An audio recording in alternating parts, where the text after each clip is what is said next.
ah dañu si xew-xew bi rek sunu rakk Cheikh Touré mi ñu faat ak affaire yi rek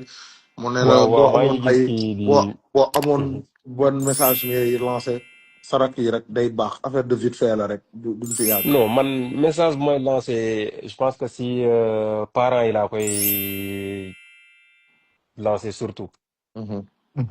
ci parents yi jeunes yi ñoom seen i bëgg-bëgg rek la ñuy topp mhm, mais bu ci parents yi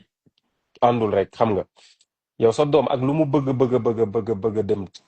mhm, tukki wala mhm, bëgg a tekki ci football mhm, moom xale la xamul dara mhm, yow yaa ko war a guider ne ko ah lii ak lii ak lii ak lii mu xam man mun naa ne man maa ngi fi yàgg naa fi mais am na ay frères yoo xamante ne mun naa ne sama grand frère lay joué mais boo dee xool moom léegi ci nawetaan lay joué te mhm, moom daa ko fubal yàlla mhm, def tekkiwul ci fubal moom mu ngi Sénégal am naa frère bu nekk Seneps am na ay cousin tamit def nañ test génération foot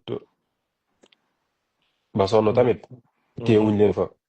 même nii vacances yi passé rek am na koo xamante ne da doon proposé sama frère ci ginnaaw pour mhm, yóbbu ko Dubaï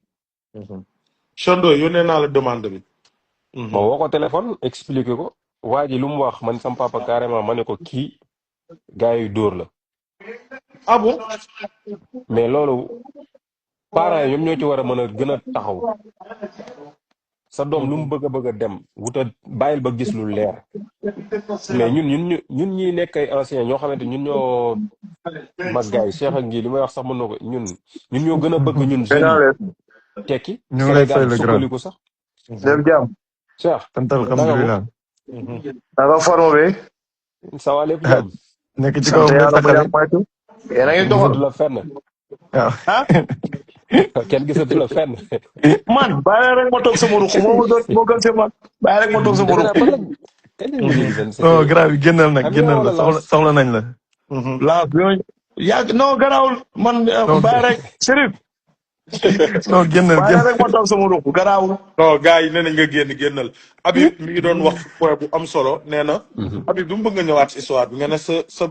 dañoo oo sa benn non man sama frère naroon nañ ko jéem a arnaqué ci affaire yooyu tamit comment s'est passé l'histoire. non xam nga man bu fekkoon ni intervenir waxuma ci rek sam papa moom mun naa ñëw jox xaalis ñu jëm ko yóbbu Dubaay ak yooyu mais man ba ma ñëwee daf maa expliquer cas bi ma ne ko carrément excès wóor na mu ne ma est-ce que non est-ce que doo ñu expliquer cas bi comme ça ñiy seetaan comprendre ne non waa ji kaaw da dem ko Dubaï. proposé pour yóbbu ko Dubaay ne ko première division la ndax ñooñu première division la dañuy seet ay joueurs Mhm.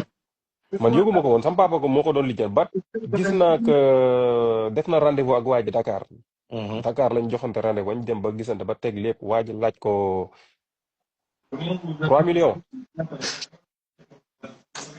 mais ba ma ñëwee carrément ne ko waa ji lan la wax mu ne ma lii première division ma ne ko benn ma ne ko équipe fu mu mënti nekk ak muy doon Dubaï ak Arabie Saoudite ak yooyu ma ne ko ñoom bu ñu demoon équipe A bi bu demoon bay wut ay joueurs du ñu ñëw Sénégal di jël ay boy yoo xamante ne amaguñu 18 ans naan dañ leen dem di yóbbu ci équipe A ma ne ko c'est impossible ma ne ko te yeneen club yi nekk fi yeneen dëkk yi nekk fi ñu war faa mën a dem wuti ay joueurs yoo xamante ne ñoo mën a téye équipe A bi ma ne ko c'est impossible ma ne ko lii ay dóor la carrément ma ne ko jox ma numéro waa ji ma jël waa ji ba léegi wax naa ak moom ba coupé xamul ni man la doon waxal téléphone ñu wax ba daaneel man sam papa kii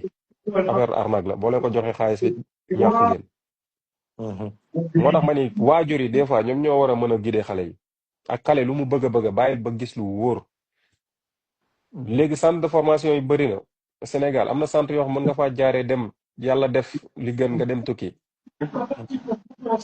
d'autant plus que actuellement au Sénégal même ay jours national 1 dañ fiy jóge dem signé dañ ji fiy jógee Europe dem Kër Madior. xam nga des fois gars yi dañuy bëgg a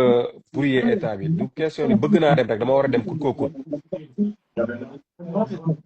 football boo ci warta tekki rek waroo cee tekki da ngay xam ne sa wërsëg nekku ci mais bul force de trop loolu moo tax man des fois bu ma demee koñ ba nii am na jeunes yoo xamante ni ñoom dañuy sama kër sama du ma ne sama kër sax sama kër yaay fa la ñuy fréquente nañ fay ñëw damay waxtaan ak ñoom lu bari ci loolu tamit alors bu am yàlla na ne di nga tekki ci football nga dàq football Messi